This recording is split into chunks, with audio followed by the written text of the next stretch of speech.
Continuamos, seguimos hablando un poquito más de los hidratos de carbono, porque dentro de ellos se incluye la fibra dietética. La fibra dietética como tal no es un macronutriente, pero sí es algo que necesitamos incorporar diariamente a la alimentación y como se encuentra en los alimentos que forman el conjunto de los hidratos de carbono, está incluido aquí por ese motivo. La fibra dietética es imprescindible y cumple un montón de funciones beneficiosas, entre las que vamos a destacar estas, aunque podríamos hilvanar todavía más fino en este sentido. Todos sabemos cuál es la relación entre un buen tránsito intestinal y el consumo habitual de fibra. Efectivamente, lo que ayuda es a evitar el estreñimiento y a la formación de hemorroides porque arrastra el bolo fecal por todo lo que es el colon para llevarlo, bueno, pues hacia la ampolla rectal y luego ser evacuado. Esto, la eliminación de desechos gracias al arrastre que produce esta fibra, va a prevenir enfermedades intestinales de diversa índole, diverticulosis, hernias, pólipos o cosas más graves como puedan ser cánceres de colon o de otra naturaleza, aunque el de colon es el más importante en este sentido. Al hacer este arrastre, al hacer este trabajo de limpieza, de depuración, etcétera, también va a reducir los niveles de colesterol y equilibrar el nivel de azúcar en sangre y, por la característica que tiene la fibra, que ahora veremos un poco de qué se trata, va a conseguir un efecto saciante y a mantener el peso de una manera saludable. Ahora veremos un poquito por qué va a conseguir esto. Y los estándares de nutrición consensuados nos dicen que lo ideal sería entre 20 y 35 gramos de fibra al día. Ahora, ¿toda la fibra es igual? No, tenemos de dos tipos. Por un lado está la soluble, que es, por así decirlo, la mayoritaria, la que se encuentra en la mayor parte de los cereales, de las frutas, verduras, hortalizas, legumbres, etc. Estas, al ser soluble, lógicamente se puede solubilizar en agua, la capta y forma geles. Claro, lo que consigue con estos geles es hidratar, humectar tanto el bolo fecal como las paredes del intestino, de manera que está modulando el tránsito intestinal, pero al mismo tiempo que ayuda al vaciado intestinal, enlentece el vaciado gástrico. ¿Y esto qué significa? Pues que va a mantener durante un poco más de tiempo el contenido del bolo alimenticio en las primeras secciones del intestino, que es donde se produce la mayor cantidad de absorción de nutrientes, de manera que si está un poquito más de tiempo, ese contacto ya no solo con la mucosa intestinal, sino también, lógicamente, con los vasos sanguíneos de esa mucosa intestinal, se va a favorecer una mayor extracción y absorción de los nutrientes. Después, esta fibra tiene unos efectos muy beneficiosos sobre la microbiota intestinal, porque va a favorecer su bienestar y su alimentación. Fundamentalmente, en los ácidos grasos de cadena corta que están presentes, por ejemplo, en los almidones resistentes, en el butirato, en distintos tipos de fibra que forman en su descomposición lo que se llaman ácidos grasos de cadena corta, que son grandes promotores de la salud intestinal y que de hecho van a resultar imprescindibles en el abordaje de patología ya no solo intestinal, veremos que también inmunitaria y con otras consideraciones extradigestivas, que eso lo veremos en la parte en la que abordemos la patología. Y luego, ojo, porque por muy buena que sea la fibra, no significa que se pueda dar indiscriminadamente en cualquier situación. Habrá que tener cuidado en personas que padezcan aerofagia, qué tipo de alimentos damos y en qué cantidades, y también cuando existe debilidad por convalecencia, enfermedad prolongada, personas débiles por otras circunstancias que no sean necesariamente convalecencias, y cuando existen carencias de hierro y de calcio, porque si la cantidad de fibra es muy elevada, puede dificultar su absorción. O sea que esas precauciones hay que tener, pero por todo lo demás es algo súper beneficioso y que tendremos que utilizar todos los días. La otra fibra de la que hemos hablado es la llamada insoluble. esta es no digerible, la otra es parcialmente digerible, y lo que hace esta insoluble es que no capta agua, sino que genera un mayor movimiento de arrastre, con ello aumenta el volumen fecal, ¿de acuerdo? Y al aumentar este volumen fecal está modulando el peristaltismo y por lo tanto acelerando el tránsito intestinal. Entonces, la acción conjunta de las dos fibras, la soluble y la insoluble, por un lado, facilitan el vaciado del bolo fecal, pero por otro lado ayudan a la absorción de nutrientes y a todas las demás características beneficiosas que hemos estado viendo. Nos vamos ahora al otro de los grupos de los macronutrientes, que son los lípidos. Lípidos, grasas, también las vamos a llamar así, o sea, son nombres indistintos, podemos utilizarlos de la misma manera. Lo que pasa es que en nuestra sociedad la palabra grasa ha tomado una connotación casi negativa. Poco a poco se va rompiendo ese mito, porque ahora ya tenemos todos bastante más claro que dentro de las grasas hay distintos tipos, que no son tan malas, que nos habían dicho durante mucho tiempo que las grasas eran casi como el demonio alimentario, y ahora ya sabemos que no es así. De hecho, una alimentación saludable que no contenga grasas no es saludable. Y dentro de las grasas vamos a ver que también hay distintos tipos y qué función tiene cada una de ellas. Vemos sobre todo dos grandes grupos, las grasas saturadas, los lípidos saturados y los insaturados. Bien, cuando se habla de estas grasas malas, y pongo entrecomillado porque malo como tal no hay nada que el cuerpo necesite, lo que puede llegar a ser malo es el exceso, y cuando determinadas grasas saturadas se oxidan.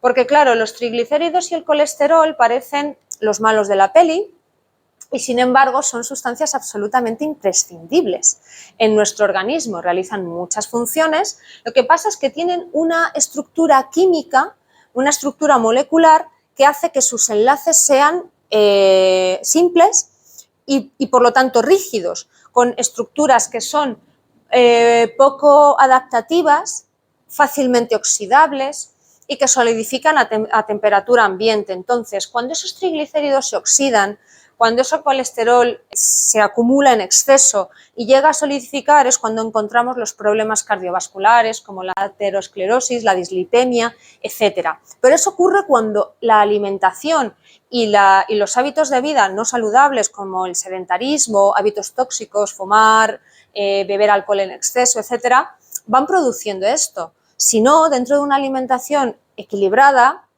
no solo necesitamos incorporar estos alimentos, es que no producen efectos negativos en el cuerpo. Ahora, cuando se oxidan, se solidifican y se combinan con otros elementos que modifican su estructura, como pasa, por ejemplo, con los alimentos ultraprocesados, en donde para que aguante más el producto, sea más palatable, tenga características sensoriales más gustosas, se les somete a procesamientos en los que esos lípidos cambian su estructura, lo que llamamos las grasas trans o las grasas hidrogenadas, que entonces esas sí son muy perjudiciales para la salud. Pero las que se encuentran de manera natural en los alimentos, consumidas de manera racional, no tienen por qué ser perjudiciales. Y luego el otro tipo de grasas de las que estamos hablando son las insaturadas. Este nombre también corresponde a una estructura química, y es que aquí ya tenemos a las poli y monoinsaturadas, lo que hace referencia a que los enlaces que unen sus moléculas ya son dobles o triples, por lo tanto son moléculas más flexibles, estructuras más adaptativas que permiten una mayor capacidad de modificación y de transformación dentro del organismo. Por tanto, de ahí derivan gran parte de sus propiedades, que una de las que más llama la atención y queremos mencionar particularmente es esa capacidad antiinflamatoria que tienen los lípidos insaturados, sobre todo en la forma de los omegas, el famoso omega 3, pero también el omega 9, un poquito en su justa medida el omega 6, y esto es porque al ser flexibles esos lípidos permiten atravesar membranas, permite que las membranas en sí mismas sean más flexibles, lo que facilita mucho más los procesos metabólicos de transferencia, de transporte, de intercambio de sustancias, de oxigenación, etcétera, etcétera. De manera que son absolutamente imprescindibles en la dieta y los encontramos, bueno, pues en gran variedad de alimentos, tanto de origen animal como pueda ser el pescado azul, por ejemplo. Dentro de las fuentes animales, el gran ejemplo que solemos poner, los pescados azules, pero también obviamente los aceites de origen vegetal, las semillas, los frutos secos, etcétera, etcétera. Y ahora, ¿qué función fundamental realizan los lípidos en el organismo? Bueno, pues tienen una función de reserva y de fuente de energía, además función estructural, ¿no? Forman estructura, dan soporte, generan una gran acción termorreguladora en el cuerpo, también de amortiguación, la capita de grasa que tenemos a nivel celular subcutáneo protege al cuerpo pues, de esas variaciones muy extremas de temperatura, pero también contra golpes y demás. Y luego dentro del cuerpo también existen estructuras formadas fundamentalmente por lípidos que hacen función de soporte y de colocación, pues lo que sería a nivel intraperitoneal o en los riñones. Bueno, tienen funciones interesantes en ese sentido. Obviamente, si se acumulan en exceso, encontramos ya depósitos grasos a nivel de obesidad, de diversa índole, y ya sabemos que esa obesidad no solamente es grasa, sino que también son líquidos retenidos. Lo tendremos en cuenta cuando queramos trabajar sobre ello. Luego, los lípidos también tienen una relación interesante con el metabolismo hormonal, porque el colesterol, por ejemplo, participa en la síntesis y regulación de hormonas sexuales, por ejemplo, pero también de la vitamina D. De manera que hay que desterrar esa idea de que las grasas sirven para poco y para mal y empezar a verlas con una perspectiva muchísimo más amplia y mucho más beneficiosa, porque al final es lo que verdaderamente hacen cuando se toman como se tienen que tomar, de manera moderada y con cabeza. Seguimos retomando un poco el tema del que hablábamos en el vídeo anterior, y es unos apuntes más con respecto a los lípidos.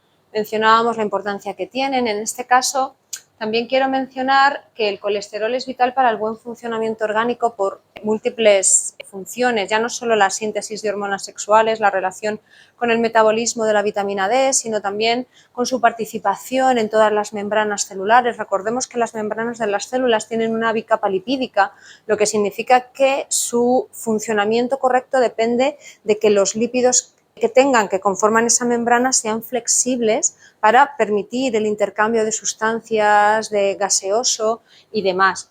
Que cuando vemos en las analíticas que nos dicen es que el colesterol tiene que estar menos de 200. Bueno, eso es un consenso de la comunidad científica, que también tiene que ver con estándares derivados de la industria farmacéutica, pero hay muchos cardiólogos que también te dicen, ojo, menos de 200 depende en qué situación.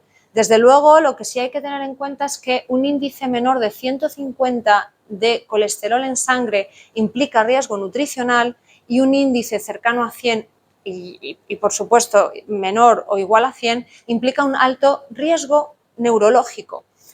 Por favor, recordemos que todo lo que implica sistema nervioso, tanto el cerebro como parte de la médula, como el recubrimiento de los grandes nervios, está formado fundamentalmente por grasa, lo que implica que un buen metabolismo lipídico, con un buen índice lipídico, con un colesterol no oxidado y de buena calidad, ¿no? De procedencia de fuentes de buena calidad, es absolutamente imprescindible para la prevención de enfermedades crónicas de carácter metabólico, cardiovascular y también neurológico.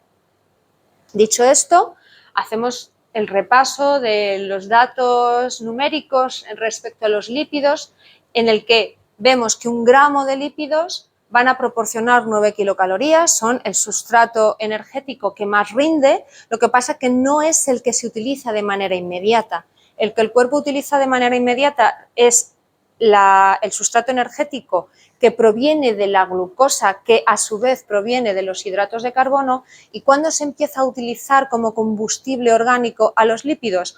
En un trabajo aeróbico de más de 30 minutos de duración y o con intensidad elevada. Esto es, que para que empecemos a quemar grasas, nuestra actividad física tiene que incluir una un tipo de ejercicio que sea intenso y prolongado, lo cual hay que pensar en ello cuando estemos programando, por ejemplo, una dieta en la que queramos adelgazar por el motivo que se quiera, pero es difícil que se adelgace de forma efectiva sin meter en la ecuación el factor actividad física y sabiendo además cuándo vamos a empezar a quemar grasa, con qué tipo de ejercicio, ¿de acuerdo?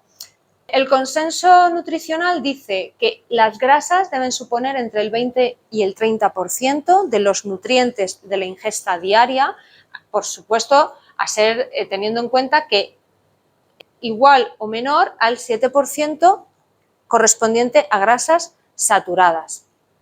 Por lo tanto, todo lo demás correspondiente a grasas mono y poliinsaturadas, ¿de acuerdo?